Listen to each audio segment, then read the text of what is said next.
Pois bem, a gente vai começar então com a introdução da química orgânica, que é uma aula super básica.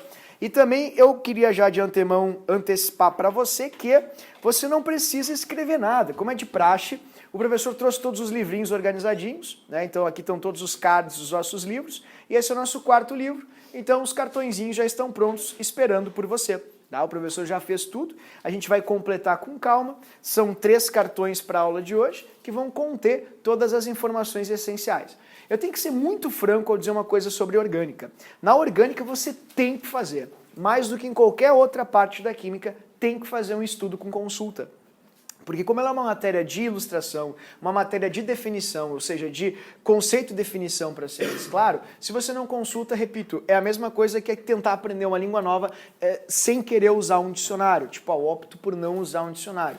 Você até consegue, mas aqui duras penas, entende? Você vai perder muito tempo e vai às vezes se atrasar bastante em relação até a outros colegas. Os detalhes são sempre muito simples e os alunos normalmente quando erram a química orgânica, erram por esquecimentos, por desatenções ou precipitações.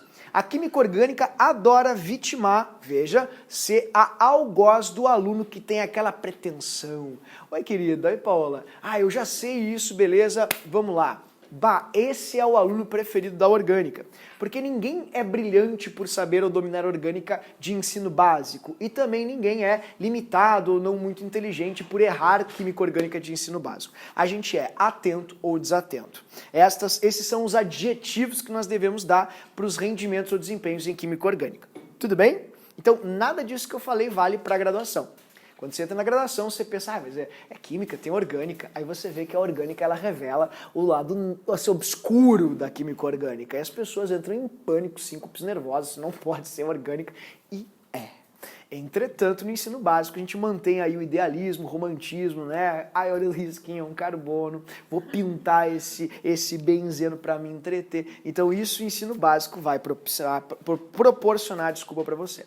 Então vamos começar com, obviamente, com a história, que é sempre muito rica, mas seremos sucintos, porque isso obviamente não vai ser cobrado. Antigamente, século XVIII, havia uma teoria de que o que era vivo era encontrado nos seres vivos e o Senhor é que fazia, ou a entidade divina na qual se acreditava. Afinal, né, ápice ainda da relação, a ciência recém-nascendo, o homem recém-sendo centro das coisas, Deus ainda com aquele espectro de ser a referência. Eu não sei por que isso acontece, mas é porque Deus quer. Então tá bom. Então as pessoas se conformavam e eram felizes assim. Então ainda com esse espectro de que as coisas vinham justamente de uma origem divina, se tinha a ideia de que o que era orgânico era dos seres vivos e o que era inorgânico era dos seres não, mas da natureza inanimada. Portanto, se fez essa classificação, categorização entre orgânico e não orgânico, ou seja, inorgânico. Logo, pouco depois dessa teoria surgir, a teoria da força vital, houve um químico alemão chamado Wöhler que conseguiu, a partir de umas pedrinhas, sais de amônio, cianato de amônio, como você pode ver aqui no quadro, ele conseguiu fazer a ureia que está presente na urina de todos os mamíferos. Na sequência, outros químicos, como Berzelius e assim por diante, conseguiram também sintetizar ácido tartárico a partir de um salzinho chamado de tartarato de sódio e tartarato de amônio. Então, pôs-se abaixo a teoria de que o que era seu, orgânico como ser vivo, era feito por algo místico, uma entidade divina, e o que era da natureza inanimada era feito, enfim, de uma outra forma. Só que a divisão entre orgânico e não orgânico ela é muito rica, ela é muito boa, ela é muito didática. Então se manteve. Entretanto, se trocou a definição. Não é orgânico o que o Senhor fez, pensemos assim, e está nos seres vivos. É orgânico o que tem carbono. Mas isso, pode tocar a balinha na colega, não tem problema, vocês podem fazer guerra de comida, não tem estresse, tem bastante, o professor, né, faz com esse intuito. Queridos, então, a química orgânica ela só passou a ser a química do composto formado por carbono. Você nunca vai ter uma questão sobre, veja, os compostos abaixo, defina quais são orgânicos e quais não são. Isso não existe, pessoal. E se alguém fizer uma questão assim, tem que ser preso. Porque você vai me argumentar, mas o carbonato lá da inorgânica, ele tem carbono e ele não é orgânico. De fato, existem alguns compostos inorgânicos, como por exemplo, carbonatos, o ácido carbônico, o gás carbônico, os carbetos, que são alguns íons um pouco estranhos formados por carbono. Mas isso não é relevante. De fato, eles nunca vão perguntar para você. Eles vão trazer à tona um aspecto que é bem interessante. A química orgânica, ela é maior ou menor que a inorgânica? Majoritariamente, assim ó, impreterivelmente, a grandíssima maioria dos compostos são compostos orgânicos. Olha, é majoritária a química orgânica em detrimento da química inorgânica. Se você pegar o índex da Merck, que é a bíblia do químico, mais de 90% das páginas, é um troço desse tamanho, assim, indústria Merck, que está para química como a Apple está para tecnologia, ela escreveu um livro com todas as substâncias catalogadas até hoje. Mais de 90% das páginas correspondem ou compreendem compostos orgânicos. Portanto, a química orgânica, de fato, é o que você encontra quando você olha aqui para fora da janela, literalmente. A paisagem, ela é praticamente orgânica. E é muito, como eu posso lhes dizer, paradoxal, porque a maior parte da química deveria, tecnicamente, ser feita com a maior quantidade de elementos, e não é. Chomsky. Esses são os elementos que compõem a química orgânica. Você pode ver que o carbono, que é o tijolinho dessa construção, metaforicamente falando, ele não é o mais eletronegativo. De longe não é. Então isso é muito interessante que você avalie já ao ler os Chomsky, os elementos constituintes das moléculas orgânicas, que o carbono, de longe, mesmo sendo pau para toda a obra, não é o elemento mais forte, mais receptor, ganhador de elétrons. De longe não é. Isso influi muito nas propriedades físicas dos compostos orgânicos. Você já vai ver isso mais à frente. Outra coisa, o professor não é disléxico e nem inventei um elemento novo. O X, ele é o símbolo padrão para esses elementos do grupo 17. Que são todos elementos cujo comportamento é padrão, é semelhante, e são estes que você conhece aqui como halogênios.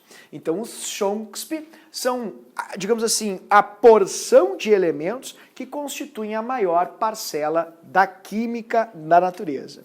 E isso acontece única e exclusivamente por causa do carbono, que tem a capacidade de fazer algo que nenhum outro elemento tem. Inúmeras ligações e ligações diferentes. E se eu pudesse resumir a química orgânica a uma única palavra, essa palavra seria estrutura. Aliás, se você estiver no Enem e você não sabe o que marcar e houver a palavra estrutura nas alternativas, há grandes chances de que essa seja a resposta certa. Porque uma das grandes diferenças que os compostos orgânicos têm em relação aos demais são estruturas ricas, diferenciadas, únicas. E você é um receptáculo de encaixes ou de um quebra-cabeça bioquímico, onde as estruturas é que fazem com que você fique feliz, fique triste, fique ansioso, fique calmo, fique nervoso, fique sereno, pleno. Isso só acontece graças a estruturas que têm encaixes semelhantes ou diferentes e que regem todo o quebra-cabeça bioquímico do seu organismo. Portanto, queridos, a palavra importantíssima na química orgânica é estrutura. E o que a gente vai aprender a ver agora é como essas estruturas se montam. Pois os organógenos têm um número X de ligações que tem que ser respeitado da primeira à última aula. Então vamos começar devagarinho aqui a ver quantas ligações cada organógeno faz, pois eu devo respeitá-las à risca. Estes são os elementos organógenos. Organógeno, obviamente, é um neologismo, uma palavra inventada para fazer uma referência a orgânico. Está ali o Chomsky e a gente vai lembrar da posição deles na tabela e, consequentemente, queridos, lembraremos também da valência de cada um. Fato, o carbono está na família 14 e, por tal motivo, tem 4 elétrons de valência e faz 4 ligações. O hidrogênio tem como referência o hélio, portanto, fará apenas uma ligação, monovalente. O oxigênio tem pares eletrônicos livres, sempre na orgânica, fazendo com que ele seja uma belíssima base de Lewis. Ó, essa já é uma informação legal, interessante, parte funda da piscina. As bases de Lewis, como vistas no livro 2, capítulo de inorgânica, são partículas que são riquíssimas em elétrons e, por tal motivo, têm a capacidade de doar os seus elétrons em ligações ou enlaces atômicos. Então, quando o oxigênio se junta na química orgânica com outros átomos, você vai ver que muitas vezes a explicação que vai ser dada é: aquele é uma bela base de Lewis. Ó, ele tem um parzinho de elétron livre, então ele pode ceder esse par para alguém. É legal que você veja isso. Outra base de Lewis super popular é o nitrogênio, tudo bem? Ele tem um parzinho livre, porque na orgânica o nitrogênio sempre vai fazer 3 ligações, como você está enxergando. Só para fazer um parênteses, os ácidos de Lewis são as espécies pobres em elétrons ou cátions, que precisam de elétrons para formar ligações. Portanto, para Lewis, só para resgatar, bases são espécies que doam os elétrons, os pares eletrônicos, ou ânions, e os ácidos são espécies que recebem os pares eletrônicos, ou seja, cátions, pois não os têm, não têm elétrons, ou espécies que não têm elétrons sobrando. Tudo bem? Bom, voltando aqui então, os halogênios vão ter 7 elétrons de valência e por tal motivo serão monovalentes. O enxofre tem 6 elétrons de valência e por tal motivo fará 2 ligações.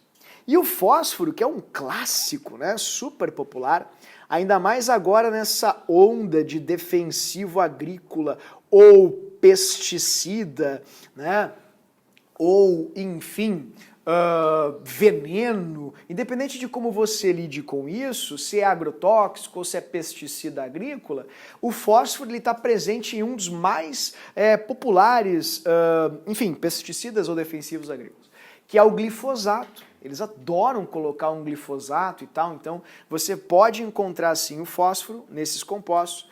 O fósforo está presente também em fosfolipídios, que são células cerebrais, e também presentes nas membranas celulares, naquela parte chamada de bicamada fosfolipídica. Então ele é super popular também, está muito presente na orgânica. Isso você vê no primeiro instante da química orgânica, bem como quando você fechar o livro. Pronto, acabou, bem na hora, né? Mas não. Ó, acabou a química orgânica, você vai manusear isso o tempo todo. Mas, de fato, queridos, de todos estes organógenos, o principal é o carbono. E é sobre ele que a gente tem que falar com um pouco mais de profundidade. Você sabe que o carbono, visto de acordo com o modelo de Bohr, que é um modelo muito rudimentar, aquele modelo tipo de átomo cebola, ele vai ter 2 camadinhas com 2 elétrons na primeira e 4 elétrons na última. Entretanto, esse modelo ele não compreende bem o porquê das ligações que o carbono faz. Por isso, a gente vai precisar explorar um pouquinho mais e entrar numa parte que é um terreno pantanoso para muita gente, chamada de orbitais. Precisamos falar um pouco sobre os orbitais. Bom, para tentar amenizar assim, a drasticidade dos orbitais, o professor até deu uma aula sobre números quânticos, onde falou sobre orbitais, lá no livro 1. Eu escrevi todo o meu discurso e trouxe várias imagens didáticas para isso ser claramente elucidado para você. Então preciso que você mantenha a página 9 aberta, né? O professor trouxe aqui várias informações importantes para a gente entender bem o que significam os orbitais. Eu vou ser bem franco também, tá? As provas, elas não entram a fundo no assunto orbital. De fato, de forma pragmática, eles só perguntam, tipo, o carbono tal, ele é o quê? Então você, sinceramente, sem rodeios ou eufemismos, você ganha mais tempo, de fato, apenas memorizando ou associando a estrutura do carbono, a hibridação, como a gente chama, ou seja, os orbitais desse carbono, conforme a questão vai lhe trazer. Tem que saber isso? Tem. Eu vou explicar para você por que é, mas de fato, se não ficar muito claro, se não ficar muito compreensível, de forma alguma isso vai prejudicar a resolução das questões de vocês. Tudo bem? Digo isso porque tecnicamente haveria necessidade de um bom tempo para que isso fosse bem explorado. Mas como nosso intuito é trabalhar de acordo com o que é abordado nas provas, o professor vai ser objetivo. Pois bem, dito isso, vamos lá, vou me esforçar bastante. O átomo cebola do Bohr não nos permite entender por que o carbono faz as ligações que faz. Portanto, a gente vai ter que explorar um outro modelo, que é o modelo atual. Nesse modelo, a gente vai pegar as partículas subatômicas do carbono, que na tabela está no quadrado 6. Tem massa 12. Estes dois números aqui, número atômico e número de massa, indicam para mim o quê? Que o carbono tem 6 nêutrons, 6 prótons e o que me interessa sinceramente agora, 6 elétrons. Houve um cientista laureado 3 vezes com o prêmio Nobel, de nome Linus Pauling, que explicou para a gente como os elétrons se distribuem ao redor do núcleo. Entretanto, para a gente, 1s1, 1s2, 2s, 2p são números com letras, mas você sabe que esse número com essa letra, na verdade, é um orbital, uma região. Então, 1s2 é uma região esférica, como você está vendo, pequenininha. De um jeito bastante simplista, é a casa do elétron. O número é o tamanho da casa e a letra é o formato da casa. Não tem como ser mais raso que isso. E quando você vê, por exemplo, o orbital P, ele tem o formato de halter, que é esse formato assim mais longelíneo, achatadinho, diferentemente do formato esférico que, enfim, você tem num 2s, num S como um todo. Então, todos os orbitais que são S, como vimos lá no livro 1, na aula sobre orbitais, o professor retoma aqui para você, ó, como você está vendo aqui, eles são esféricos. A única coisa que vai mudar é o tamanho dessa esfera. Então, elétrons que têm a energia correspondente para ocupar orbital S sempre vai girar dentro de uma esfera. Pode ser uma esferona ou uma esferinha, mas sempre vai girar, gerando o efeito visual correspondente a uma esfera. Agora, se o elétron tiver mais energia, o movimento dele vai gerar um efeito visual parecido com os halteres, como a gente chama na química. Entretanto, quando ele chega nesse nível, ele pode gerar halteres nesse eixo, pode gerar halteres nesse eixo e pode gerar halteres nesse eixo também. Tudo bem? E cada orbital destes, ou seja, cada casinha dessas que o professor está mostrando, consegue comportar no máximo 2 elétrons. Isso é muito importante se saber também. Portanto, vamos lá, no S você pode ter no máximo 2 elétrons morando juntos. No P você pode ter 2 elétrons aqui, no máximo, 2 elétrons aqui, no máximo, e 2 elétrons aqui, no máximo. Portanto, nos orbitais P ao total, você pode ter 2 mais 2 mais 2, 6 elétrons ao total. Isso é muito boa que a gente para por aqui, porque a orgânica trabalha só com elementos cujos orbitais ligantes são orbitais P. Isso é maravilhoso. A gente não precisa entrar naquele, sabe, terreno pantanoso, que é o orbital D e o F, que é completamente incompreensível. Portanto, queridos, vamos trabalhar. Ó, vamos montar o carbono. Botei já ali para você um plano cartesiano, na verdade um plano espacial, perdão, onde a gente vai enxergar tudo direitinho que constitui o carbono.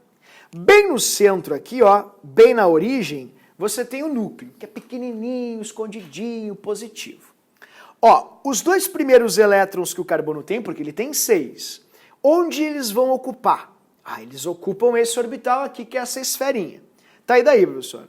Bom, e daí, deixa eu colocar aqui, ó, olha o que vai acontecer. Veja ali, ó, copiou, colou. Bom, você vai enxergar isso aqui, ó, tá vendo? Prontinho. É isso que você vai enxergar. Então, ao redor do núcleo, você vai ter elétrons aqui. Só que não para por aí, afinal são 6. O que vai acontecer com os próximos? Os próximos 2 elétrons estarão aqui. Ocuparão esse outro lugar, essa outra casinha, ao redor do núcleo. Então, a gente pega aqui, copiou, colou. Ó, prontinho, já está ali. Então, o seu carbono está desse jeito. Só que não para por aí. Você tem 6 elétrons e apenas 4 ocuparam lugares, regiões, orbitais, as casinhas. Temos mais 2 elétrons. Tá, e aí, professor, como é que eles ocuparão? Bom, você sabe que elétron é negativo, e negativo não se dá muito bem com negativo. Então não vai ser assim, ó, os dois ocupam o mesmo lugar. Morar junto é um problema, você sabe. Quando você começa a morar junto, você vê que as manias, às vezes, podem irritar você. Você, às vezes, acorda e diz, esse prato, ele não se lava sozinho, né? Mas aqui lá em casa era assim, eu colocava ele, aparecia lavado, mas aqui não é. Então o idealismo, o romantismo, às vezes vai por água abaixo, né? E aí vamos morar separados para mantermos a nossa relação. Acontece às vezes isso. E com os elétrons é assim também. Porque como o elétron ele é negativo, é difícil, eles até podem, mas é difícil. Onde disse isso? E criou a regrinha de onde? Que é, você primeiro ocupa os lugares vazios com os elétrons e depois, como não tem mais outra possibilidade, você ocupa os orbitais semi-preenchidos. Portanto, queridos, os elétrons ocuparão, na verdade, da seguinte forma, os orbitais. Vamos lá.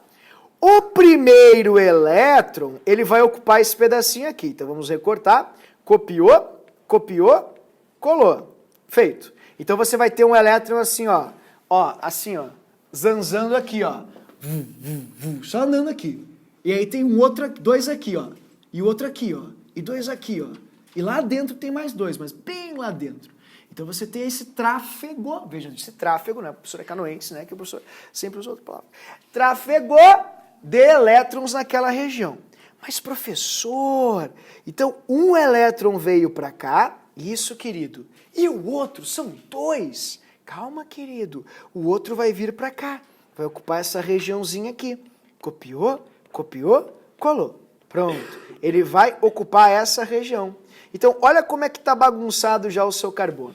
Ele tem ali, o elétron aqui, um elétron assim, o outro só aqui, e o outro só aqui, os dois, né? Então, o que vai acontecer? Você teve a distribuição. Infelizmente, na verdade não é infelizmente, felizmente, porque a gente só conhece a vida como é graças a isso. Mas, infelizmente para você que é estudante, os elétrons, eles passam sempre em regiões que são comuns. Tipo, olhem só, é um tráfego intenso de elétrons. Um elétron andando sempre aqui, o outro elétron andando sempre aqui. Olha o que acontece. Batidas, colisões, confusões eletrônicas. Para começar, o outro elétron que estava nessa esfera, ele diz, não consigo, eu preciso de um lugar só meu, pelo amor de Deus, me liberta. E ele gera um fenômeno de excitação, saindo daqui, eu não estou brincando, estou falando muito sério, é bem assim mesmo. Ele sai dali, tá vendo? Não ficam dois elétrons ali, sai. E um dos elétrons daqui acaba ocupando um lugarzinho vazio. A gente chama de excitação eletrônica.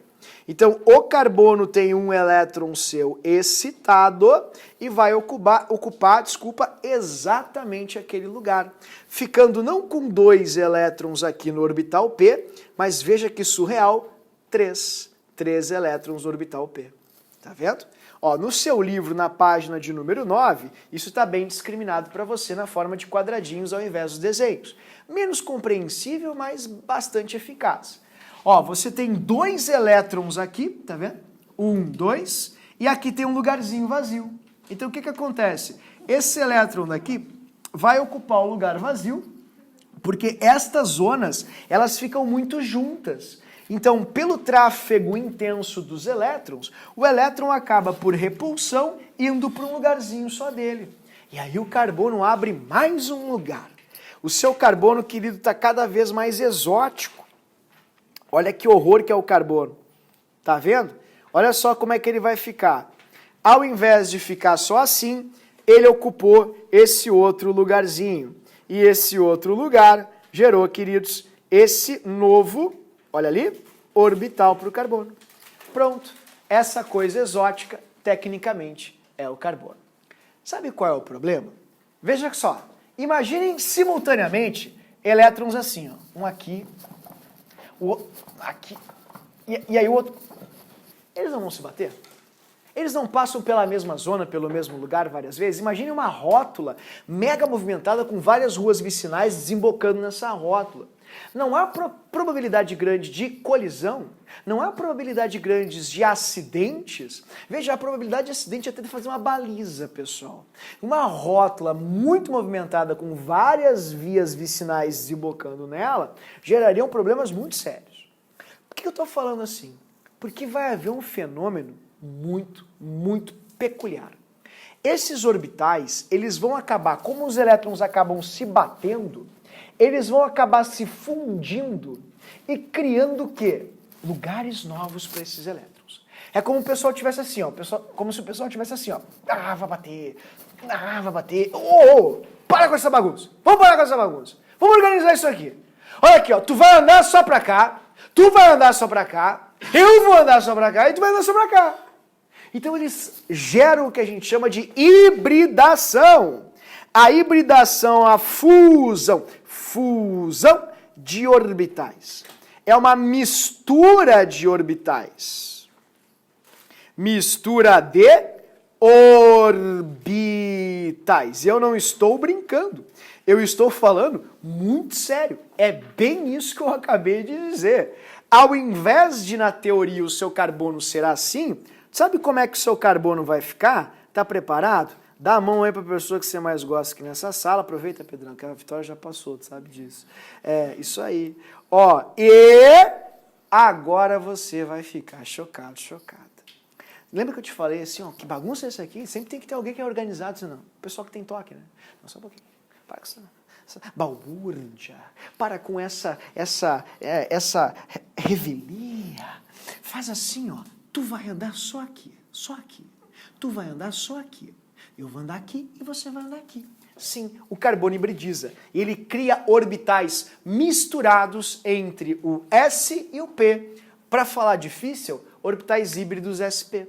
Sim, o S e os P's se fundem, fusam e criam um novo orbital. E esse orbital é chamado de orbital fundido, misturado, hibridizado, S e P.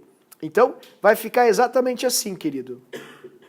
Um dos elétrons vai andar só aqui, o outro elétron vai andar só aqui, o outro elétron vai andar só aqui, como eu te falei, saúde, e o último elétron vai andar só aqui.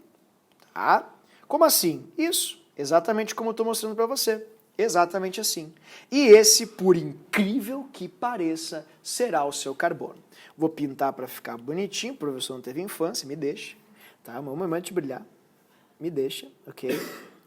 Saúde. Só mais 35 minutos. Tá? Só um pouquinho, não me pressiona, que daí eu pinto fora, eu fico nervoso, eu tenho que apagar e fazer de novo. Porque você não tomou remédio, tá?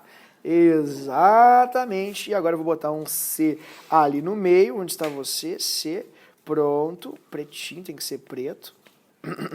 Só um pouquinho. Eita, que coisa bem feia. Agora foi. Ficou... Pessoal, pessoal, é sério, tá? Eu tenho problema, você sabe. Pronto, agora deu. Eu vou parar por aqui. Esse é o seu carbono. Então, o que antes era para ser aquela coisa horrenda, onde havia um elétron, 2 elétrons, 3 elétrons, 4 elétrons, vai ficar assim. Um elétron fica só aqui, só no meu lado, beleza, não bate ninguém. Um elétron só aqui, organização. Até nas partes mais, assim, infinitesimamente pequenas, a vida mostra que é interessante haver organização, no lugar de cada um. Então, esses orbitais híbridos são chamados de orbitais híbridos SP, porque eles são a mistura do S com o P. Visualmente é legal que você enxergue que uma bolinha fundida com um alter gera um bastonete. É importante mesmo isso, por mais idiota que o professor pareça ser. Faz sentido. Guarda isso. Tá, professor, e qual é a relevância? Tá na página de número 11. A primeira relevância é a primeira forma de ligação que o carbono faz. Vamos começar então? Vai começar então a violência gratuita. Comecemos assim, querido. A primeira ligação que o carbono faz é uma ligação bastante rudimentar, básica, que de tão, mas tão assim, simplista, ela leva o nome justamente de ligação simples. A ligação simples é a mesma ligação simples que a gente viu lá nas ligações químicas, aquela ligação na qual você tinha um par de elétrons apenas fazendo o enlace atômico, né? Como assim? Ó, vou mostrar para você, vamos devagar e revisando aquilo que a gente já viu no livro 1. Então vamos começar aqui com ligação simples. Essa é a primeira ligação que o carbono pode fazer.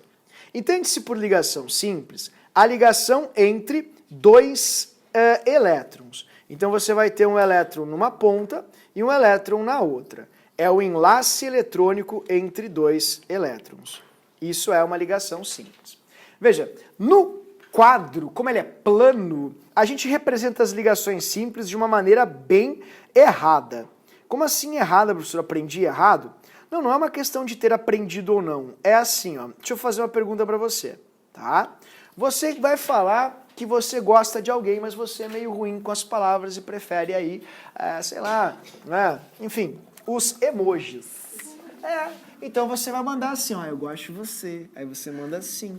Você já viu um coração desse jeito? Imagina se você fosse uma pessoa na vida mais literal. E aí você, eu gosto muito de você. Aí você manda o quê? Isso aqui. Talvez a pessoa que você goste não entenda realmente quais são as suas reais intenções com ela, né? E ache um pouco esquisito você mandar um coração, ainda mais se ele for aberto assim. Vai ficar bem estranho, né? Ela vai fugir de você, achar que você é um maníaco psicopata e quer o quê? O homicídio e não um relacionamento firme, forte e duradouro. Mas sabe por que o coração é assim? Porque quando Descartes escreveu o discurso do método e muitos outros, enfim, estudiosos, começaram a estudar a circulação, eles desenhavam o coração abertinho assim. E da forma como eles desenhavam, dava a entender algo parecido com, bem de longe, algo parecido com aquilo ali, tá vendo? Então surgiu daí o símbolo do coração. Ah, pessoal, mas que explicação sem sentido. Não, querido, eu tô falando muito sério. É porque agora a gente vai falar de símbolos, de representações. Não é que esteja errado, só não é algo verossímil. Então você vai ter que saber fazer esse salto entre, tudo bem, estou escrevendo assim por causa das minhas limitações planas, pois o plano me limita. Mas eu sei que na verdade não é assim, é do jeito que estará ao lado. Eu escrevo o carbono assim, no meu fichário do Naruto, no meu fichário da Pucca. Entretanto, o carbono não é assim. Quando eu tento ligar, por exemplo, o carbono com os hidrogênios, veja, ele não fica um quadradinho como eu estou enxergando aqui, tá vendo? Sabe por quê? Ora, porque estas ligações que são chamadas de simples, que são chamadas de enlaces entre dois elétrons, na verdade são ligações que se repelem. E por se repelirem, gerarão isso aqui justamente. Ó, 1, 2, 3, 4. Lembra? Tetraedros. E não quadrados planares. Né? Ó, 1, 2, 3, 4. Não gerarão isso aqui. Não gerarão quadrados planos. Ok? Porque quadrados planares requerem o quê? O spell. 6 áreas de repulsão. Gerarão o quê, queridos? Tetraedros. Com ângulos máximos de repulsão de 109,5. Deste modo, o seu carbono com 4 ligações simples, ele sempre terá estrutura espacial, onde se você o enxergar num plano, 2 ligantes num plano, os outros 2 ligantes precisam estar fora do plano. Um estar fora, um deles fora, né? E outro atrás do plano, como você está enxergando aqui. Então, é muito importante que você faça esse salto. Quando eu olho o carbono escrito desse jeito, por isso o exemplo do coração, na verdade ele não é bem assim. Ele é assim como você está enxergando aqui ao lado. Ó, uma das ligações estará no plano, a outra ligação estará no plano, só que 2 ligações não estarão no plano. Uma delas estará fora do plano, a gente vai desenhar assim, tá vendo? Inteirinha, desse jeito. A gente diz que é fora do plano. E a outra ligação, que é a pontilhadinha, vai ficar desse jeito, ó, vai ficar atrás do plano, ok? Então eu vou colocar aqui para você. Vamos ver se está certo isso ou não. Se isso não estiver certo, não vai caber na figura que eu determinei aqui ao lado, que é a figura que realmente representa essas repulsões eletrônicas que ocorrem entre os ligantes do carbono. Vamos ver? Ó, tá aí. Então, esse é o carbono. Ó, o pontilhadinho sempre está atrás do plano, o inteiro sempre está à frente do plano, e você sempre vai ter duas ligações, na estrutura no plano. O nome dessa geometria é geometria tetraédrica. E toda a vez que o carbono tiver apenas ligações simples, ele sempre vai ser um carbono tetraédrico. E o que significa ser um carbono tetraédrico? Significa que ele sempre vai ter ângulos de repulsão de 109,5 graus. E ele sempre vai ser assim, por favor, não esqueçam. Sobre a parte mais assim tortuosa dessa explicação, que virá a seguir, eu vou lhes dizer. Se você apenas guardar o que eu vou escrever agora, querido, por incrível que pareça, stage clear, missão cumprida. As provas nunca vão cobrar mais do que isso que eu vou escrever para você aqui. Ah, você não está entendendo nada. Ligação simples, tetraédrico, sp3. É só isso. Só isso. Mas por que ele é sp3? E o que é sp3? Vamos lá? sp3 é o número de elétrons que tem penetração de orbitais. Como assim? Ó, sp3 é dizer para você que tem um elétron do S que se fundiu com 3 do P, gerando para cada elétron um orbital, um lugarzinho. sp3. Quer ver? O carbono sp3 é o carbono que se liga com 4 átomos diferentes. Por quê? Porque cada um dos seus orbitais penetra no orbital do outro átomo para formar a ligação. Não entendi nada. Tá, então vamos olhar para esse composto ali que eu escrevi, que é o CH4. Vamos tentar enxergá-lo aqui embaixo. Só deixou um espacinho aqui para a gente poder brincar, tá?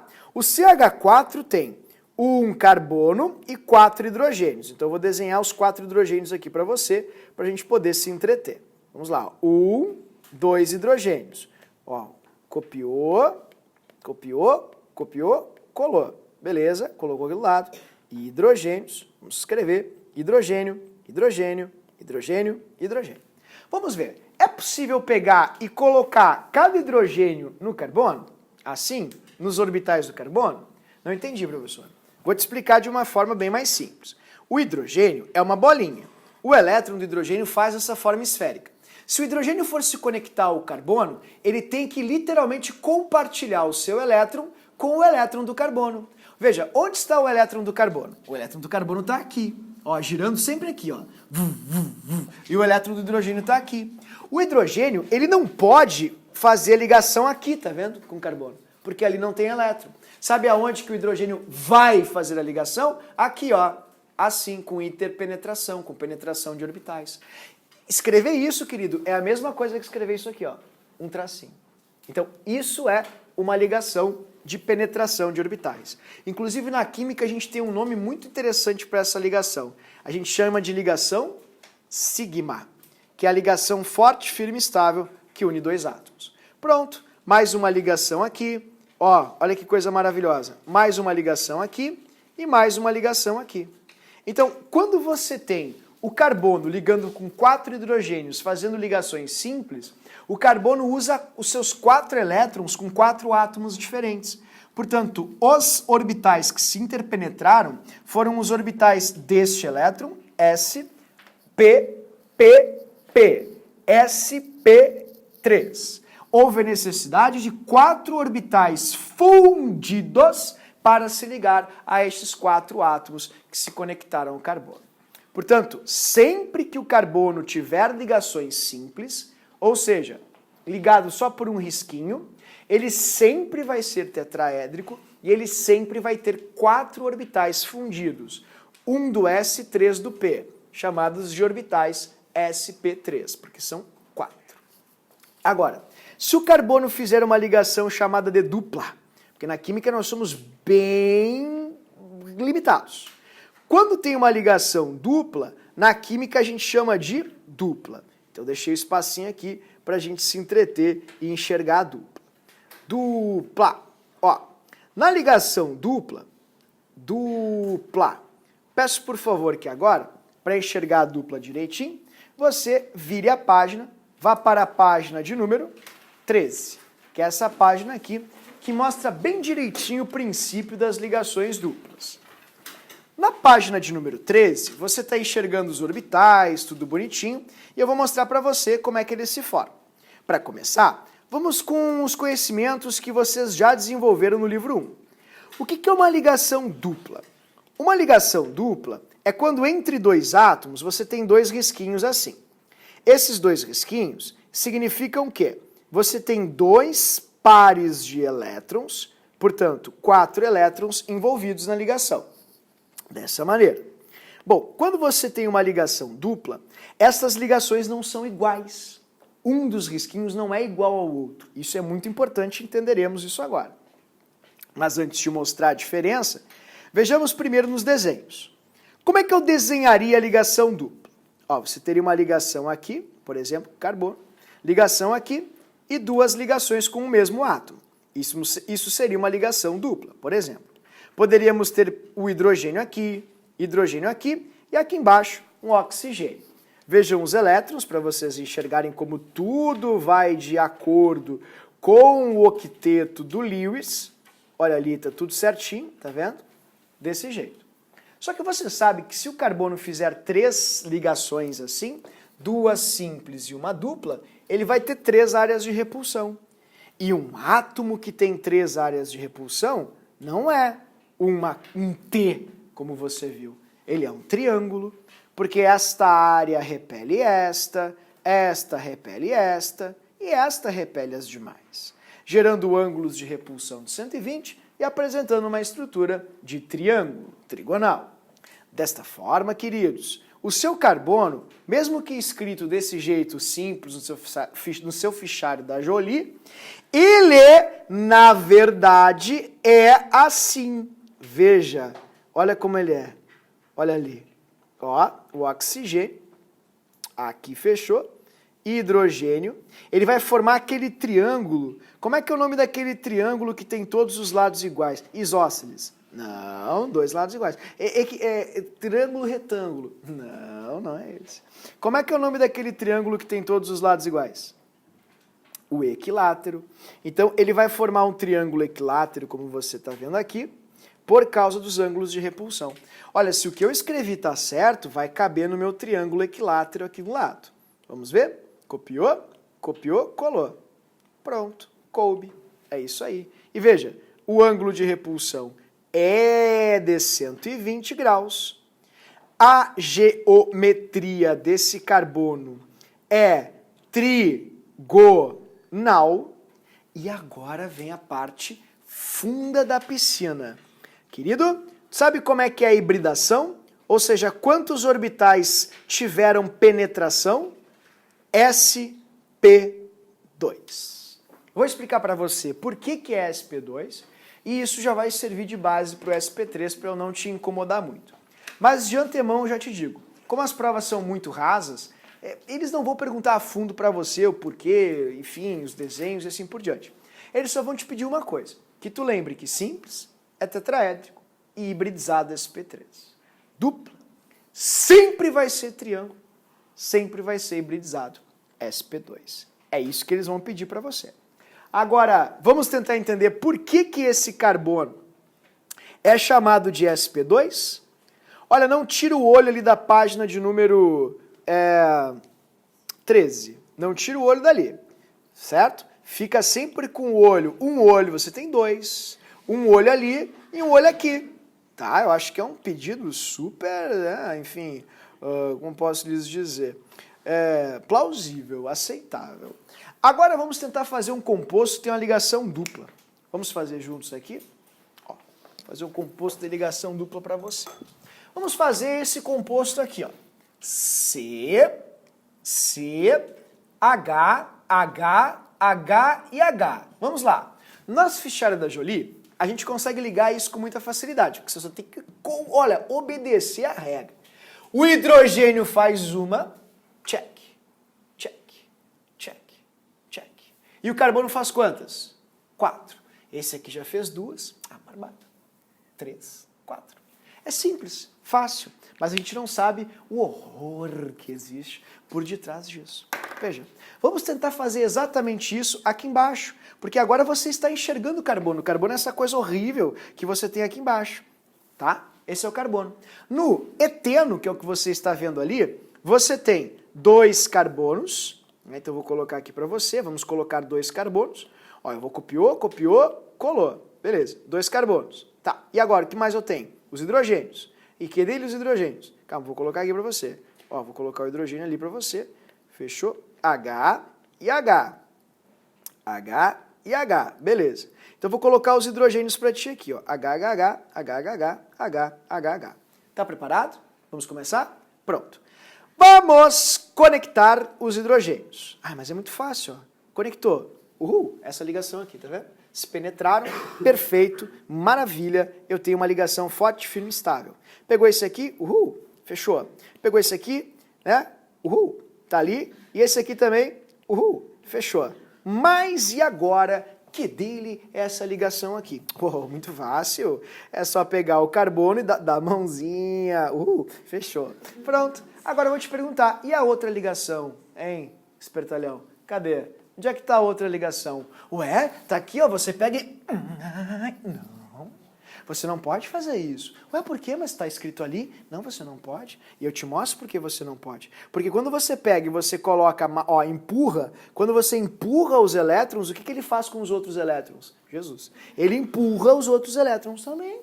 Então, se você pegar isso aqui, ó, e você dobrar, você fizer isso, ó, querido, ele vai empurrar isso para baixo e vai arrebentar essa ligação. E não é o que acontece. Aí, como é que ele fica, então? Primeiro, não grita. Vamos fazer? Vai ocorrer um fenômeno muito estranho.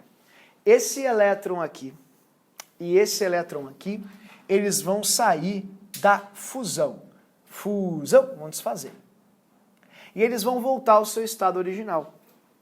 Quando eles saem da fusão e voltam ao estado original, esses dois orbitais, assim, ó, eles começam a mudar, se transformar, e eles começam a se encaixar, a se ajeitar. E quando eles começam a se ajeitar, eles geram essa forma que você vai ver agora. Seja forte. Tá aqui. Ó, olha ali. Faz isso aqui. Tá vendo? Ali. E os orbitais que ficaram juntos, que se mantiveram misturados, foram 1 do S e 2 do P. Porque 3 ligações se penetraram. Esta e esta. Então são 3 elétrons. 1, 2, 3. 1, 2, 3. O quarto elétron, esse aqui, saiu da formação misturada. Ele voltou para o seu local de origem, que é do alterzinho, como eu te mostrei. E por que ele fez isso? Eu vou te explicar. Ó. No alterzinho, quando eles ficam os halteres assim emparelhados, um de frente para o outro, o elétron faz uma coisa que é bizarra, mas é verdade. Ele faz isso aqui, ó. 1, 2, 3. Uhul! Uhul!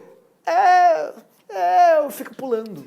E eu não tô brincando. Ele fica pulando de um lado para outro, ficando livre, solto, ele fica deslocalizado. É assim que a gente chama.